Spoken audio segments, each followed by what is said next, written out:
Ito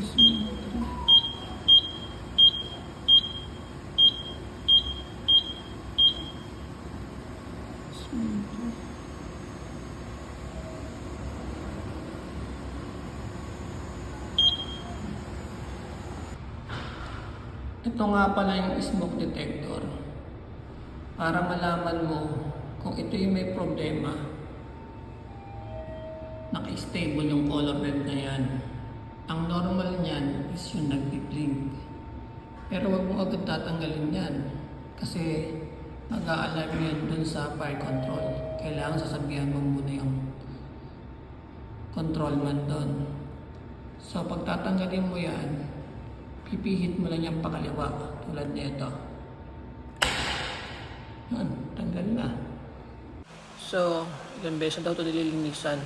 Nilawayan na nga eh. Kaso pabalik-balik pa rin yung trouble. Ito nga pala yung head detector. Tapos, ito naman yung base detector. Pag magpapalit din kayo nito, meron dalawang terminal yan. Hindi yun pwede magkabaliktad. Kailangan kung ano yung nasa pula, dun sa pula. Tapos, meron niyang deep switch dyan sa loob. Kung ano yung nakataas at nakababa dyan, ganun din yung ilalagay mo sa ipapalit mo. Yan. Kita niyo ba? Yan. Yan kasi yung code niyan dun sa fire control. Ito nga pala yung sinasabi ko sa inyo. Yung sa base detector. Dalawang terminal. Negative, positive. Hindi yan pwede magbaliktad. So ngayon, ang gagawin natin, papalitan mo natin ng head detector. Baka yun na yung sira. Pero pag nag-stable pa rin yung red niya, ito na yung papalit natin. Yung base detector. Tinanggal natin yung head detector na wala yung red. So ngayon, kung papalitan mo siya ng head detector, may mga guide yan. Ayan. Kita mo yan? May maliit. Sasalpak mo din to maliit. Parang ganito.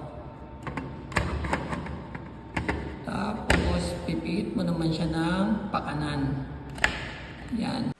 Yan. Okay na yan. Kapag nagbiblink na yan, normal na yan. If ever na hindi pa rin siya nagbiblink, reset mo yung system. Minsan kasi, hindi yan nag-auto-reset kapag nagpabalik ng device eh. Para makasure tayo, akit tayo sa taas. Double check natin kung nawala na ba yung troubleshooting na ginagawa natin. Tara. Kung wala na siyang wala na troubleshoot. 8 siya kanina, no? So 7 lang. Double check ko lang. Kung nandito pa yung basement.